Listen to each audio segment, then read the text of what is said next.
donc, pour cet avis en ce qui concerne le Mali.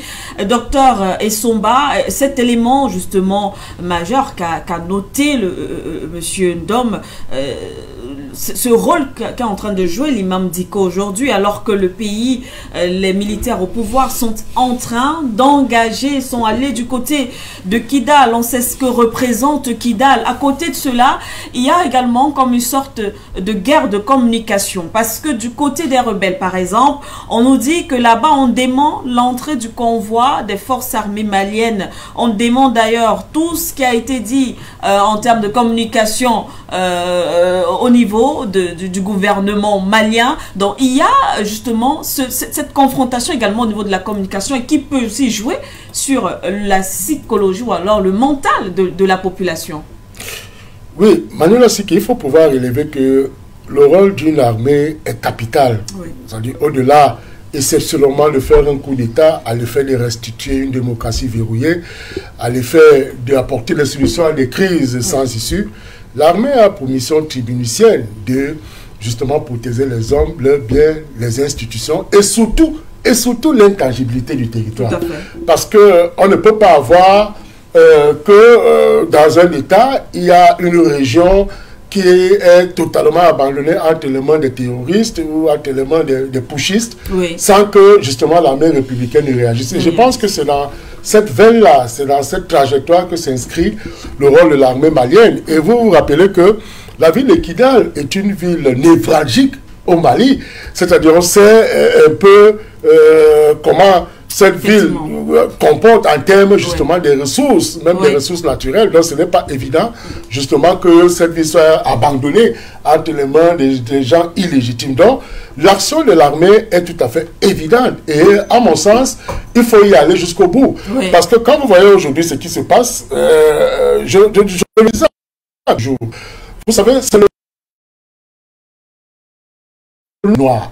Parce que quand vous voyez la sortie de l'imam, elle est inopportune. C'est-à-dire qu'elle ne peut pas se justifier dans un contexte où une armée républicaine est en train de reconquérir un espace justement territorial de l'État. C'est quand même inimaginable de savoir que une autorité religieuse de la trempe de Dicko, oui, mais puisse se laisser aller, puisse se laisser entraîner dans des choses qui n'ont, à mon sens, pas comment dire, un rapport avec le contexte actuel où le Mali est en train justement de reconquérir son espace, si vous voulez, techniquement d'asseoir sa souveraineté au niveau justement de son espace territorial.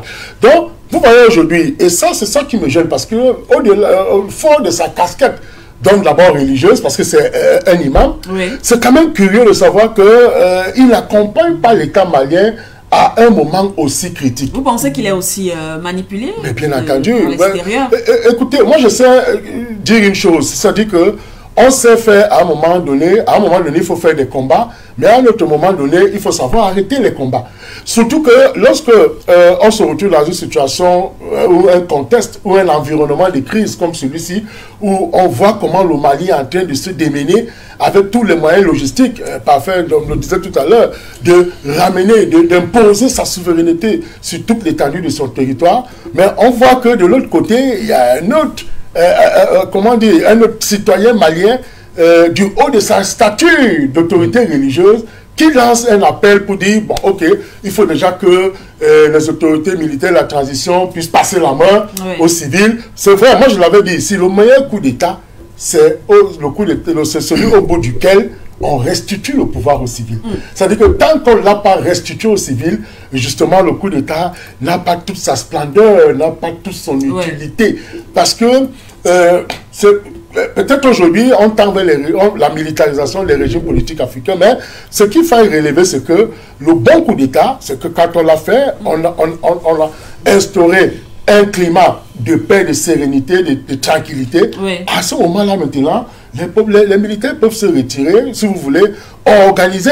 D'abord, j'ai vu dans la charte, je crois, la charte de Burkinabé, voilà, au Tchad, au Gabon, où, vous savez, dans la charte de transition, on dit que les militaires peuvent justement mettre leur candidature pour être président de la République. Vous voyez, c'est quelque chose d'exceptionnel. Moi, je pense donc qu'on peut s'inscrire dans cette logique-là pour comprendre qu'au Mali aujourd'hui, il faut restaurer la paix, un climat, un environnement serein, justement pour que les choses marchent à merveille. On l'avait vu, je crois que c'est toujours sur votre plateau, nous avons vu comment l'armée malienne, de manière aérienne, a eu à poser comment dire, à neutraliser, à bombarder même un certain nombre de îlots où les putschistes justement avaient établi leur localité. Donc ce que nous disons simplement, c'est que l'armée malienne doit continuer dans cette lancée, faire asseoir la souveraineté, parce que l'une des missions fondamentale et tribunicienne d'une armée, c'est de protéger l'intangibilité du territoire. Merci à vous, Dr Luzon. N'oubliez surtout pas de vous abonner et d'activer la cloche de notification pour ne rater aucune de nos prochaines vidéos.